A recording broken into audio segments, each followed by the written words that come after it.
Debat ketiga yang mempertemukan dua calon wakil presiden Ma'ruf Amin dan Sandiaga Uno besok malam akan berlangsung menarik. Penampilan Ma'ruf dan Sandiaga akan menarik diikuti meski keduanya berbeda generasi dan latar belakang.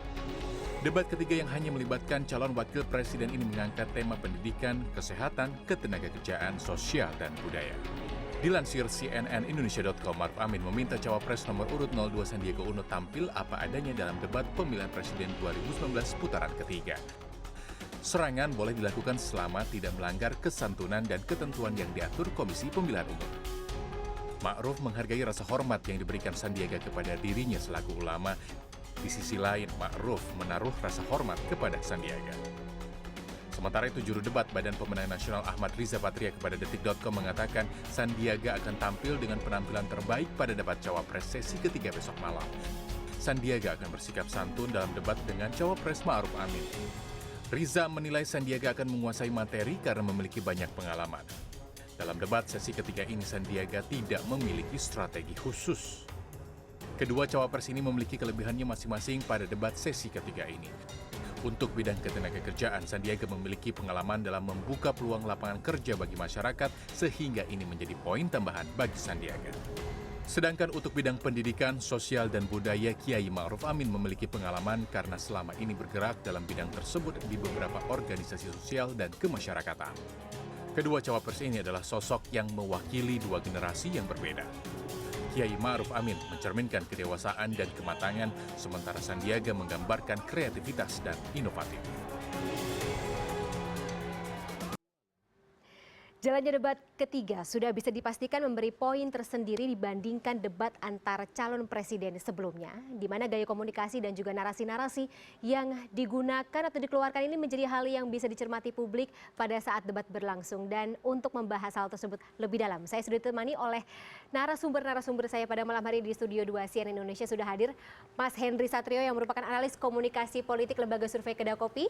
Kemudian ada Kang Acep Saidi, Iwan Saidi, pakar semiotika dari ITB, dan juga terakhir tidak ketinggalan ada Mas Arief Zulkifli, jurnalis senior yang juga merupakan pemret dari majalah Tempo. Aku sebenarnya mungkin bisa kita sedikit review dari ke belakang ya untuk isu-isu terkini yang katakanlah terjadi dalam 1 minggu belakangan. Yang paling baru, Romi ditetapkan sebagai tersangka. Kalau mungkin dari kacamatanya Mas Hensat, Kang Acep, dan juga Mas Arief, apakah ini bisa mempengaruhi apa yang akan terjadi dalam debat cawapres mendatang? Dari Mas Hensat dulu deh. Kalau tentang korupsi kan ini menjadi poin yang sering jadi bulan-bulanan ya. Jadi artinya kita masih ingat waktu debat pertama itu kan Pak Jokowi juga lebih leluasa melontarkan hal-hal yang berbau koruptor gitu. Tapi sekarang ini karena justru yang masih hangat ada di kubu Pak Jokowi, mungkin akan menahan sedikit nih. Kalau kita tarik lagi di 2014, itu salah satu kunci kemenangan Pak Jokowi adalah ada citra banyak sekali tokoh-tokoh yang terjebak korupsi di kubu Prabowo Hatta waktu itu. Oke, ini menjadi amunisi untuk pihak oposisi atau tidak, gimana Mas Hensat? Ini tergantung dari bagaimana oposisi, karena selama 2 debat sebelumnya kan kita melihat Pak Prabowo agak pakewuh ya dengan Pak Jokowi, sehingga kita tidak melihat dia serang balik terlalu keras gitu. Tapi yang jelas dalam debat, Van, konten itu diperhatikan oleh penonton hanya 7%. Sisanya itu gestur, mimik, intonasi, dan lain-lain. Itulah makanya, kalau yang kita ingat 7%-nya itu di debat kedua apa isinya ya unicorn misalnya, online gitu-gitu. Yang lainnya dilupakan. Oke, tidak substansial. Tapi saya harus potong dulu ya Mas Hensat ya. Kita terhubung bersama dengan rekan saya Arman Helmi yang saat ini berada di Hotel Sultan Jakarta untuk menyatakan informasi terkait dengan persiapan debat besok. Silakan Arman. Ya, selamat malam Fani Imanian. Saat ini ya, sejumlah persiapan tengah dilakukan oleh panitia penyelenggara yaitu Transmedia Group dalam hal ini. Dan di belakang sana adalah venue ataupun juga ballroom tempat nantinya besok akan dilakukan debat calon wakil presiden seperti itu. Sejauh ini dari pantauan kami persiapan panggung, venue, cek sound semuanya sudah dilakukan. Namun terakhir saya juga sempat menengok ke sana, memang belum sepenuhnya 100% bisa digunakan untuk latihan ataupun juga gladi kotor pada hari ini. Kami masih akan terus menunggu seperti apa karena memang sejumlah pembenahan-pembenahan juga masih tetap terus dilakukan. Namun yang pasti untuk pengamanan pada saat debat calon wakil presiden besok besok, Polda Metro Jaya sudah mempersiapkan 5.000 personil begitu, di mana 5.000 personil ini merupakan personil gabungan dari TNI, Polri, dan juga pegawai dari Pemprov DKI Jakarta. Kemudian juga skema pengamanan tetap tidak berubah jauh dengan debat sebelum-sebelumnya, di mana tetap terbagi menjadi 3 ring. Ring 1 atau ring pertama yaitu di dalam lokasi debat atau di dalam venue seperti itu, mencakup juga akses masuk daripada para paslon, calon wakil presiden, dan juga ketua umum partai masing-masing, dan juga tamu VVIP. Sementara untuk ring 2 itu mencakup halaman di bagian luar Hotel Sultan, dan ring 3 adalah akses pintu masuk dan keluar dari kawasan Hotel Sultan sampai dengan perimeter ataupun juga radius di Jalan Senayan dan sampai ke kawasan Semanggi seperti itu. Dan berbicara soal persiapan juga tetap terus dilakukan oleh kedua masing-masing calon wakil presiden. Kami juga berhasil mendapatkan informasi dari pihak Cawapres 02 dari Sandiaga Uno. Menurut jubir daripada Badan Pemenangan Nasional bahwa Sandiaga Uno tengah mempersiapkan 3 langkah untuk menghadapi debat Cawapres besok, di mana langkah pertama yang akan dilakukan oleh Sandiaga sebelum akan melangsungkan debat, yaitu dia sudah melakukan yang namanya langkah mendengarkan atau menyimak aspirasi masyarakat, keluhan-keluhan masyarakat ataupun juga kendala dari para masyarakat. Jadi sebelum dilakukan debat pada besok hari, Sandiaga telah bertemu langsung atau terjun langsung ke masyarakat untuk mendengarkan berbagai keluhan dan juga aspirasi masyarakat. Kemudian langkah kedua yang dilakukan daripada Sandiaga Uno adalah fase berpikir, di mana fase berpikir ini Sandiaga melibatkan para pakar ataupun juga para ahli untuk mendengarkan masukan-masukan. Nantinya masukan dan juga usulan dari para ahli itu akan diformulasikan menjadi sebuah program aksi kerja seperti itu. Dan langkah yang ketiga adalah skema kerja, di mana skema kerja ini juga sudah terbentuk program visi misi daripada Prabowo Sandiaga. Sementara lain halnya di kubu tim kampanye nasional TKN melalui juru bicaranya ataupun juga ketua Erick Thohir, mereka dari TKN tidak akan banyak melakukan persiapan-persiapan khusus dalam hal ini kepada Kiai Haji Ma'ruf Amin, di mana Kiai Haji Ma'ruf Amin pun telah memberikan pernyataan bahwa dia tidak akan melakukan sanggahan ataupun juga menyerang kubu lawan, namun ia akan melakukan dialog ataupun juga berargumentasi, mendengarkan solusi-solusi, mencari jalan keluar terhadap program-program bersama ini. Dan juga daripada TKN sendiri tidak akan banyak melakukan perubahan terhadap karakter maupun juga penampilan dari Kiai Haji Ma'ruf Amin, karena menurut TKN dalam hal ini Erick Thohir mengatakan apabila karakter ataupun juga penampilan daripada Pak Ma'ruf Amin ini dirubah, maka itu akan menjadi sebuah pencitraan. Jadi sebaiknya diberikan kesempatan kepada Pak Ma'ruf Amin untuk menyampaikan sesuai dengan ciri khas ataupun juga dengan karakter Pak Ma'ruf Amin seperti itu. Jadi sejauh ini persiapan menuju debat besok juga telah dilakukan baik dari kubu TKN maupun dari BPN sendiri, dan nanti kita akan tunggu seperti apakah keseruan debat besok dengan mengangkat tema utama atau isu utama pendidikan, kemudian juga lapangan pekerjaan dan juga isu sosial budaya seperti itu. Fani. Baik, terima kasih Arman Helmi melaporkan langsung dari Hotel Sultan Jakarta. Ada yang menarik tadi dari pernyataan koresponden CNN Indonesia terkait dengan persiapan yang dilakukan oleh Cawapres 01, bahwa sebenarnya tidak ada persiapan yang khusus, tidak akan melakukan sebuah debat tapi dialog. Ini cukup menarik untuk disaksikan, tapi Kang Acep tahan dulu jawabannya setelah sesaat lagi. Tetaplah bersama kami di CNN Indonesia Prime News.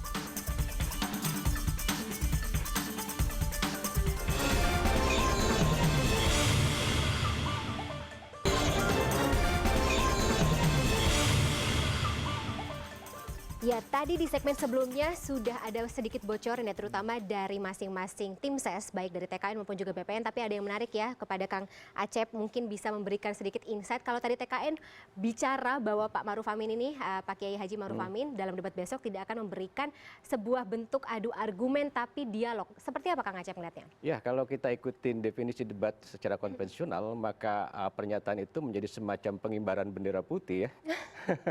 Jadi debat itu kan memang butuh saling berdebat gitu. Tapi kalau di awal sudah mengatakan kita akan berdialog, ya saya kira itu cara membaca diri karena memang potensinya ada di situ. Jadi tidak mungkin melakukan kontra dengan lawan debat itu. Jadi pada titik ini menurut saya itu yang saya sebut tadi seolah-olah mengibarkan bendera putih.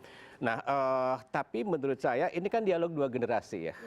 Generasi ayah dan generasi anak. 26 tahun loh bedanya. Jadi memang agak susah Pak Amin ini berada pada usia di titik lemah ya, 76 tahun, sementara Sandi itu justru pada usia di titik paling tingginya gitu, usia 40-an itu kan pada saat Prime time. iya kan ini memang luar biasa bedanya. Jadi pada itu maka kemudian TKN tadi mengambil posisi itu. Meskipun menurut saya juga Pak Amin itu kan seorang guru besar ya, dia punya pengalaman. Apa yang bisa jadi benefit buat Ya menurut saya sebetulnya juga dibiarkan saja ya bagaimana. Karena tadi ketika TKN mengatakan itu kan sudah membentuk karakter kan sebetulnya. Meskipun tadi dikatakan bahwa kami tidak akan membentuk karakter apapun gitu. Tapi dengan begitu kan seharusnya juga membentuk karakter juga harus itu. Harusnya ya apa karakter yang ingin dibangun atau ya karakter sebagai orang tua kan. Dialog gitu kan, tidak kontra, mungkin menasehati dan lain-lain. Karena juga repotnya begini, Pak Amin ini kan berada di kubu Pak Jokowi yang petahana, mau tidak mau beliau harus menghafal program-program, menguasai program-program yang sudah dijalankan Pak Jokowi. Ini akan repot. Jadi meskipun nanti Pak Amin akan bersifat biasa-biasa saja, pada titik itu tidak akan bisa biasa-biasa saja. Ya mungkin kalau sedikit saja kelihatan menghafalnya, ini sudah titik lemah. Dan menurut saya juga mungkin kubu 02 juga akan melihat situasi potensi itu. Benarkah itu bisa menjadi amunisi untuk pihak 02 besok? Saya kira begini, ketika Pak Jokowi mengambil Pak Ma'ruf Amin sebagai calon wakil presiden, Pak Jokowi tahu persis bahwa dia tidak menaruh harapan terlalu besar kepada wakilnya ini dalam hal debat-debat semacam ini. Gitu. Ketika dulu Jokowi mengambil Ma'ruf Amin, yang dia harapkan adalah Pak Ma'ruf bisa menahan penurunan suara atau penurunan popularitas Pak Jokowi di kalangan pemilih Islam, sesuatu yang pernah kita diskusikan di sini yang saya katakan itu asumsi yang salah begitu. Tapi dia ambil salah itu salah dalam pengertian bahwa Jokowi percaya bahwa umat Islam tidak punya minat atau kehendak untuk memilih Pak Jokowi dengan peristiwa 212 dan sebagainya. Survei mengatakan hal itu tidak benar. Saya pernah mengatakan itu di sini. Nah, jadi kalau dia ambil Pak Ma'ruf Amin, lalu Pak Ma'ruf Amin sekarang berdebat, ya saya membayangkan sebetulnya dari tim kampanyenya tidak akan punya harapan terlalu banyak lah. Ini dianggap sebagai game, gimmick dan sebagainya. Tapi saya setuju Kang Asep bahwa Pak Ma'ruf akan membawakan program-program pemerintah yang sudah dijalankan oleh Jokowi 5 tahun terakhir. Nah, apakah harapan kalau misalnya masyarakat gitu sebagai calon pemilih menonton debat kan harapannya ingin melihat adanya adu argumen, itu akan tercapai besok nggak? Adu argumen barangkali bisa saja terjadi, tapi akan dilakukan dengan sangat santun. Sandi berkali-kali sudah mengatakan bahwa saya dipesan ibu saya untuk tidak sombong, untuk tidak menyerang Pak Ma'ruf dan sebagainya. Jadi kira-kira Sandi akan main aman sekali, dia akan sampaikan gagasannya, dia akan patahkan argumen Pak Ma'ruf dengan cara-cara yang sangat-sangat santun. Karena sebetulnya yang diharapkan kan bukan oleh kedua pihak gitu ya, bukan memenangkan perdebatan sebetulnya, tapi menarik minat dan citra baik ke sebanyak mungkin orang, kan itu sebetulnya. Jadi kalau Sandi memotretkan dirinya sebagai orang yang menghormati orang tua, cium tangan, jadi ada dong, besok dan ada gestur cium tangan lagi nggak di masa saya membayangkan mungkin iya begitu ya. Nah yang jadi persoalan adalah kalau tanpa diduga ternyata Pak Ma'ruf nyerang. Nah misalnya itu terjadi, saya kira ini akan jadi problem dan catatan tersendiri buat timnya Sandi. Dia akan serang balik, dia akan defense, atau dia akan bendera putih, misalnya begitu. Kalau misalnya ada bentuk serangan seperti itu besok terjadi, apakah itu merupakan sebuah refleks atau itu strategi yang disimpan mungkin, tapi tadi bocorannya di... Saya nggak yakin bahwa itu sebuah refleks ya, pasti itu disiapkan ya. Dengan melihat bahwa Sandi jauh-jauh hari sudah mengatakan kita nggak bakalan nyerang kok, kita akan santun kok. Nah dia akan serang, misalnya itu terjadi begitu ya. Tapi oke lah. Overall sebetulnya kan debat ini nggak membawa pengaruh banyak ya buat elektabilitas kedua kandidat kan. Ini adalah permainan di TV, lalu permainan di media sosial setelahnya, terutama kalau ada ada salah-salah kepleset omongan itu yang akan digoreng dan sebagainya. Jadi sebetulnya iya saya ngelihat ini nggak usah terlalu serius juga lah ya kita ya. Kita anggap sebagai sesuatu yang fun saja. Kita sudah tahu kok elektabilitas kurang lebih semikian, ini demikian. Kelemahannya di mana? Tidak akan mempengaruhi elektabilitas sama sekali atau ada? Ada, barangkali ada tapi kecil ya. Saya bayangkan tuh kecil, mungkin 1,5% iya gitu. Dan itu kan masih di dalam margin error. Gitu. Kalau Mas Hensat gimana? Tapi mungkin bisa kita tunda dulu. Kita akan lanjutkan di segmen berikutnya. Tetaplah bersama kami di CNN Indonesia Prime News.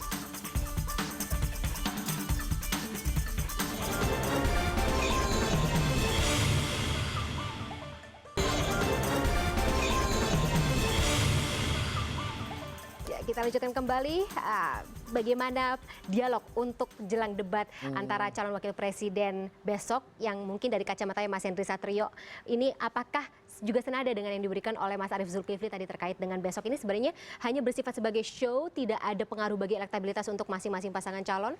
Ya gini, debat itu nggak bisa berdiri sendiri. Dia ini rangkaian kejadian politik. Dan betul kata Mas Arief besok ini show.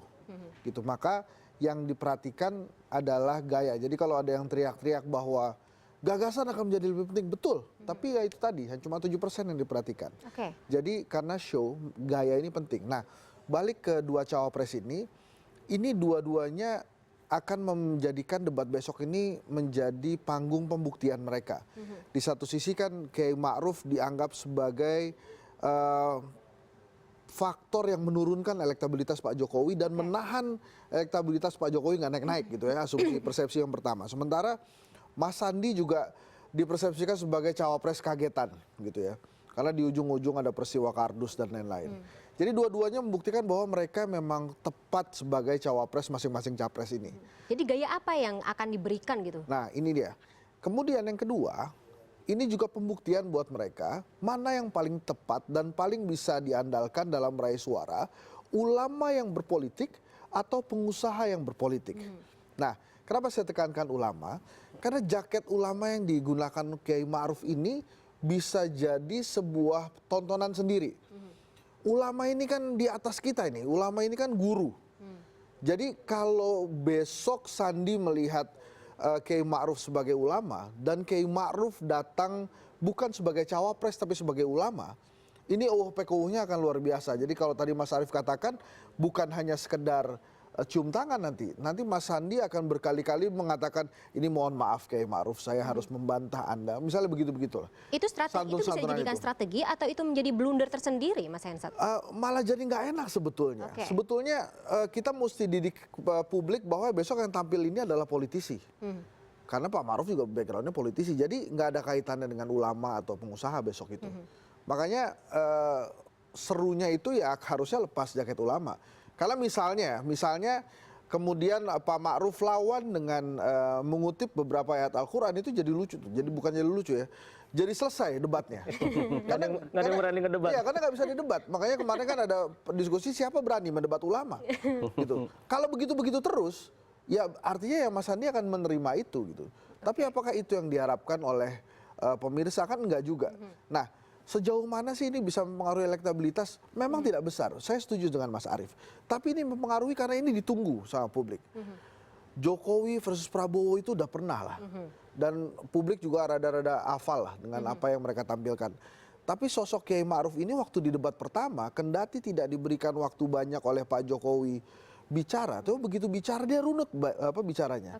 Pesan kuncinya juga jelas. Sementara Mas Sandi ini dia jago sekali mengemas pesan kunci yang singkat, sederhana dan mudah diingat. Apa contohnya? Oke-oce. Waktu Pilgub Jakarta apapun pertanyaannya jawabannya oke-oce. Gitu kan? Tapi kita jadi ingat gitu, oke-oce gitu. Nah, justru lah ini show yang ditunggu dan diharapkan. Tapi apakah kemudian hasilnya akan bagus buat capres gitu ya? Ya memang kalau sekarang kita lihat kasat mata, yang lebih mendapatkan tempat di hati masyarakat ya Mas Sandi.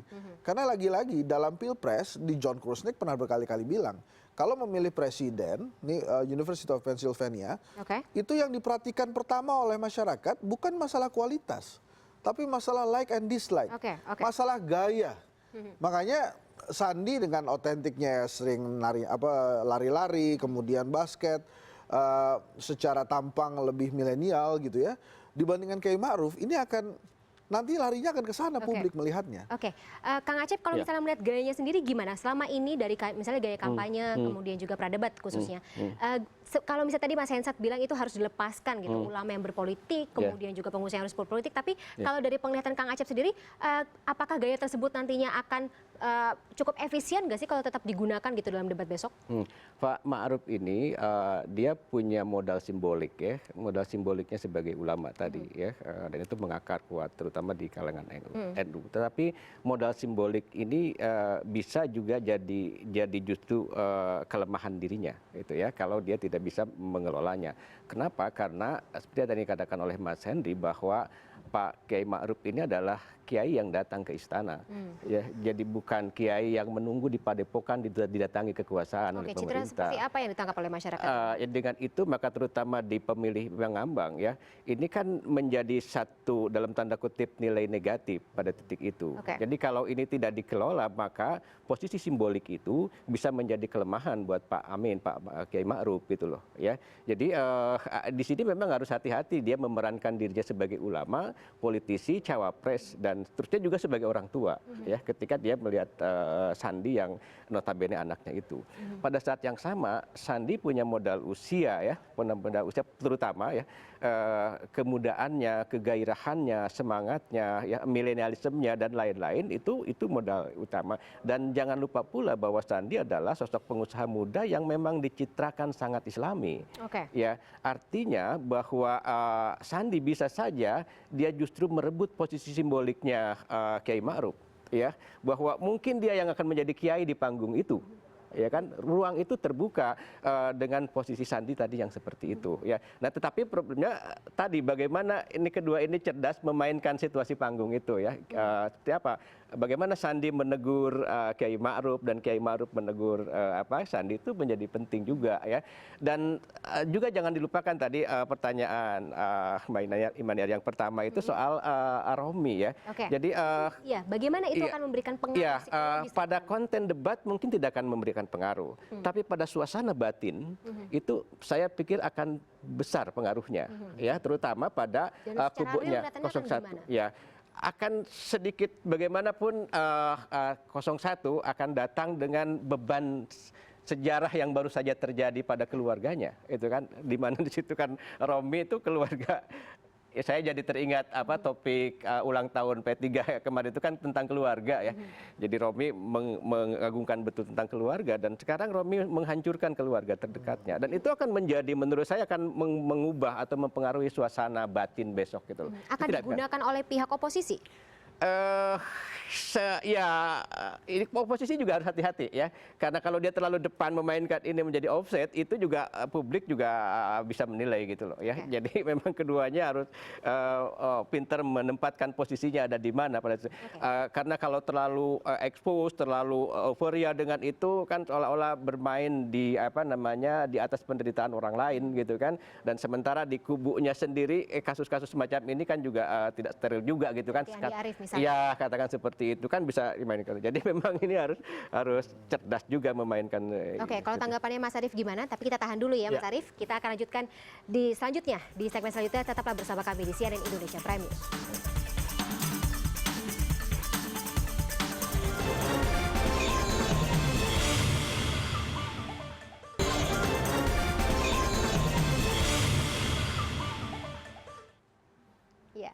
Mas Arief Zulkifli sebagai jurnalis senior yang tentu saja melihat bagaimana proses kampanye berlangsung sampai dengan atau persiapan jelang debat nanti ini mungkin bisa memberikan sedikit insight kira-kira persiapan dari masing-masing pasangan calon dan juga tadi seperti perkataan atau pernyataan dari Mas Henry Satrio dan juga Kang Acep terkait dengan seperti apa yang nantinya akan diberlakukan besok di debat, gimana Mas?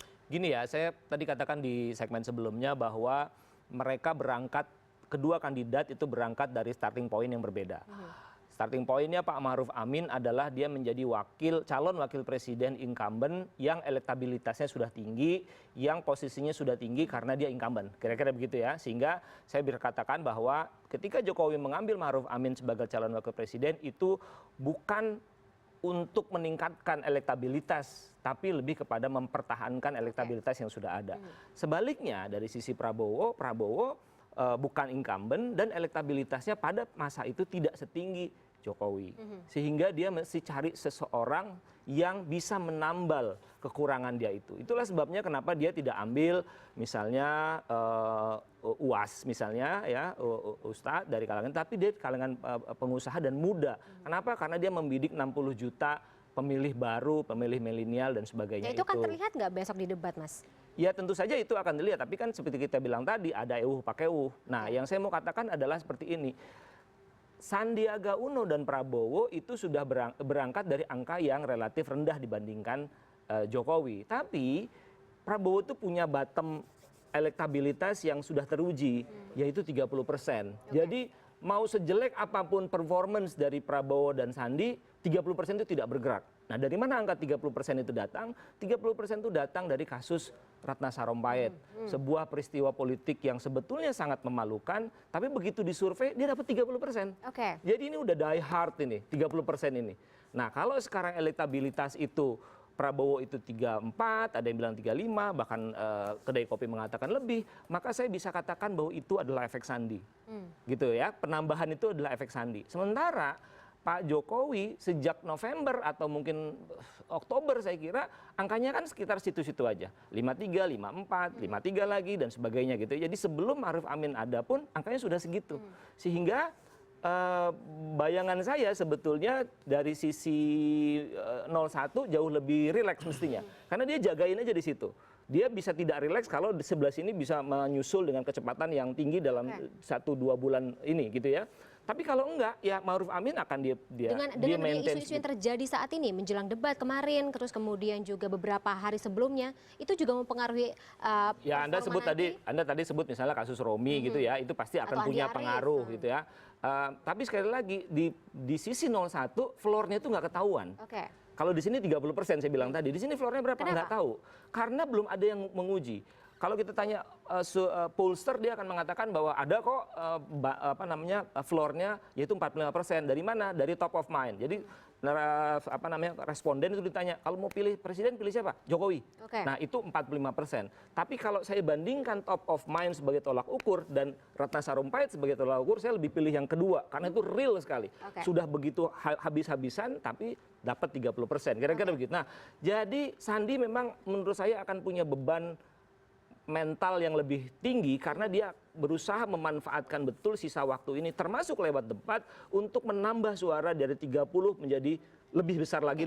Kira-kira apa saja yang bisa dimanfaatkan baik tidak hanya oleh Sandi tapi juga oleh Ma'ruf Amin gitu, terutama terkait dengan topik-topik yang akan dibahas besok? Ya Ma'ruf Amin saya bayangkan dia tidak terlibat dalam pemerintahan Jokowi yang pertama, tapi dia akan di-feeding dengan data yang beraneka ragam tentang kesuksesan Jokowi dalam bidang yang akan didebatkan besok. Jadi saya bayangkan memang ngeri kalau kelihatan dia menghafal gitu ya. Sekian persen kenaikan BPJS, sekian persen, dan itu akan datanya salah lagi. Kalau salah nanti disikat lagi begitu ya. Nah itu dia harus hati-hati betul. Sementara Sandi dia akan muncul dengan gagasan-gagasan baru. Bicara soal BPJS, apakah itu tidak akan melahirkan paradoks gitu? Misalnya dengan 01 citra dirinya sebagai katakanlah cawapres yang notabene usianya juga sudah sangat sepuh dan juga memiliki rekam jejak atau rekam medis yang katakanlah ya sesuai dengan usianya saat itu. Ya mereka kan pasti akan menggunakan isu usia ini sesuai dengan competitive advantage masing-masing gitu ya. Pak Ma'ruf itu udah 70 tahun tapi kan wah saya kan masih sehat, saya kan wise. Iya gitu. Jadi kan pasti dia nggak mungkin mengatakan saya sudah tua tapi saya senior dan bijaksana gitu kan. Sementara Sandi tidak akan mengatakan dia sebagai anak kecil tapi saya segar dan milenial. Kira-kira begitu kan, itu biasa sekali lah gitu. Tapi sekali lagi bahwa Sandi akan mempersoalkan entah dengan cara yang seperti apa beberapa persoalan yang ada di dalam materi debat terkait dengan kinerja Jokowi 5 tahun terakhir. Saya tadi sudah sebut BPJS misalnya begitu ya. Kalau itu saya kira bisa jadi pintu masuk yang sangat kuat dari sisi 02 karena BPJS ini problematik ya. Saya kira kita sudah dengar bagaimana dokter mengeluh, lalu rumah sakit mengeluh, lalu kemudian pemerintah kelihatannya tidak bisa mengambil keputusan yang tegas. Uangnya dari mana nih? Naik uang dari APBN udah mana lagi dari nggak ada. Terus dari mana? Naikin dong iuran. Kalau iuran dinaikin nanti elektabilitas turun lagi dari kalangan. Nah, jadi pikiran-pikiran elektabilitas ini yang membuat nggak ada keputusan yang firm yang diambil. Nah, ini bisa jadi pintu masuk buat 02 menyerang Pak Ma'ruf Amin gitu, Sandi ke Ma'ruf Amin. Mas Hensat gimana? Kalau saya melihatnya, kalau ini kita bahas satu-satu ya, di 01 misalnya Pak Ma'ruf, ini ada dua bebannya. Yang pertama adalah beban sejarah. Karena sejak pemerintahan atau pemilu langsung dilaksanakan, ini yang menggunakan jaket ulama ini belum pernah ada yang bisa lolos sebagai wakil presiden. Jadi waktu itu ada sosok Hasyim Musadi, kemudian ada Salahuddin Wahid. Dua-duanya gagal. Nah ini kemudian Pak Ma'ruf adalah yang ketiga menggunakan jaket ulama. Itu beban sejarah pertama. Kemudian beban sejarah kedua adalah tren. Memang pemilihnya saat ini sama, tapi seleranya berbeda. Mungkin kalau waktu di 2014 atau sebelum-sebelumnya, ini senioritas ini masih menjadi pertimbangan. Ingat bagaimana Pak JK benar-benar membantu suara Pak Jokowi waktu itu, sehingga Pak Jokowi bisa melejit luar biasa elektabilitasnya. Tapi saat ini trennya mungkin berbeda, trennya mungkin ke lebih yang muda-muda. Kalau dari kacamata atau survei dari Mas Henry Satrio sendiri gimana selama ini? Selama ini memang Dari kampanye, kemudian juga cita-cita yang dibangun. Kiai Ma'ruf belum berhasil untuk menambah elektabilitas Pak Jokowi. Itulah kenapa yang tadi dikatakan oleh Mas Arief, floornya ini nggak ketahuan ada di mana. Kalau kita berkaca ke 2014, itu kan beliau ada di angka 54 kalau saya nggak salah, 50%, harusnya 54 atau 56. Atau malah 52. Nah tapi itu bisa jadi berubah saat ini. Untuk debat besok? Untuk debat besok apa apalagi? faktor-faktor yang bisa membuat berubah? Gini, yang pertama, yang tadi kan sudah kita sama-sama bahas bahwa ini masyarakat kan sudah pernah melihat Jokowi Prabowo. Bisa saja masyarakat yang belum punya pilihan atau belum mau memilih, begitu melihat debat besok justru dijadikan titik poin untuk memilih. Kalau gitu saya pilih cawapres yang ini aja. Rather than mereka mengatakan saya pilih capres yang ini saja. Nah sebetulnya itu. Lagi-lagi besok ini saya tidak mengatakan bahwa, jadi kalau ada pihak-pihak yang mengatakan bahwa Sandi akan di atas angin, hati-hati. Karena saya katakan tadi waktu debat pertama, Kiai Ma'ruf ini bicaranya runtut, pesan kursinya oke, bagus. Dan kadang-kadang Mas Sandi ini suka kelewatan apa? Suka lucu kan dia, suka konyol, suka tiba-tiba mijet Pak Prabowo gitu. Nah hal-hal besok ini, kalau ini terlalu terjadi sering-sering dilakukan oleh Sandi, maka pasti akan mengganggu show-nya untuk Sandi besok. Apalagi kalau dia terlalu banyak mengucapkan kata maaf sebelum bicara gitu ya, orang pasti akan menganggap sedikit tidak terlalu baik. Tapi kalau saya memprediksi besok, maka sebetulnya pamer-pamernya Kiai Ma'ruf itu bisa saja unggul selama dia ingat apa yang harus dipamerkan. Sementara Mas Sandi biasanya unggul dalam pemenangan atau pengambilan kata-kata pesan kunci yang mudah diingat oleh masyarakat. Ini menjadi catatan untuk para tim ses masing-masing ya. Kalau dari Kang Acep sendiri gimana prediksinya besok, gaya komunikasi, kemudian juga apa saja sih yang bakal keluar gitu dari masing-masing kalau membaca citra dan juga gaya kampanye dari masing-masing cawapres ini? Selama kurang lebih 3 bulan atau 4 bulan ini kalau saya perhatikan, di antara keempat orang ini, saya justru melihat yang paling tenang itu Sandi ya. Ya, di antara paling muda tapi justru paling tenang ya. Sandi juga seolah menikmati dunia, dia pindah dari pengusaha ke politik, dia menikmati itu. Dia selalu mengatakan saya sudah berkunjung ke, kemarin di Bandung dia mengatakan sudah berkunjung ke 1.400 titik. Itu kan mengirim pesan bahwa betapa dia menikmati itu, fashionnya ada di sana. Kemudian kerja itu memang semangat dia untuk kemudian energi dia dan seterusnya, dia menunjukkan ini. Jadi menurut saya, dan dia tidak pernah bukan tidak pernah melontarkan yang kata-kata yang kontroversial, kecuali dulu yang soal tempe setipis itu ya. Lain itu tidak ada ya. Jadi Sandi cukup ini. Ketika dia dikatakan bahwa dia adalah politisi kemarin sore, dia akui saya memang politisi kemarin sore. Oleh sebab itu saya akan fokus pada ekonomi. Dia bilang, jadi dia fokus pada itu ya. Dia seolah-olah tidak terganggu, dia menikmati pekerjaannya. Tapi topik yang lain gimana Kang Acep? Topik yang lain? Ya di topik-topik yang lain Sandi punya pengalaman di wilayah itu ya, bagaimana dia memanage tenaga kerja, besok kan salah satunya tenaga kerja dan lainnya di wilayah ekonomi. Di wilayah budaya, menurut saya Sandi akan bermain di budaya milenial, seperti juga pidatonya kemarin di Bandung, menurut saya cukup bagus ya. Bagaimana dia mendrive atau memberi semangat kepada kaum muda, dan itu real dengan kerja dia ya. Jadi pengalaman keseharian dia selama 4 bulan atau 3 bulan ini itu akan menjadi modal besok buat dia untuk diceritakan. Ya, betapa selama ini dia memang sudah memperhatikan berbagai persoalan yang real di masyarakat. Itu menurut saya modal Sandi gitu ya, modal kemudaan dan kecerdasannya di wilayah itu. Meskipun itu seperti tadi yang dikatakan oleh Mas Henry bahwa kadang dia lost di situ ya. Jadi remnya itu memang harus didikan. Nah, Pak Ma'ruf Amin sekali lagi beliau beberapa kali juga beliau melontarkan kata-kata yang dulu ya, yang misalnya tentang SMK ya, mobil SMA. Kemudian tentang yang orang buta itu kan, buta tuli itu ya kontroversial. Jadi dari situ sudah kelihatan bahwa bapernya itu lebih tinggi daripada Sandi ya. Jadi ini kan akan menjadi memori buat publik ketika melihat itu. Nah, kita akan lihat besok seperti apa keduanya memainkan peran ini ya.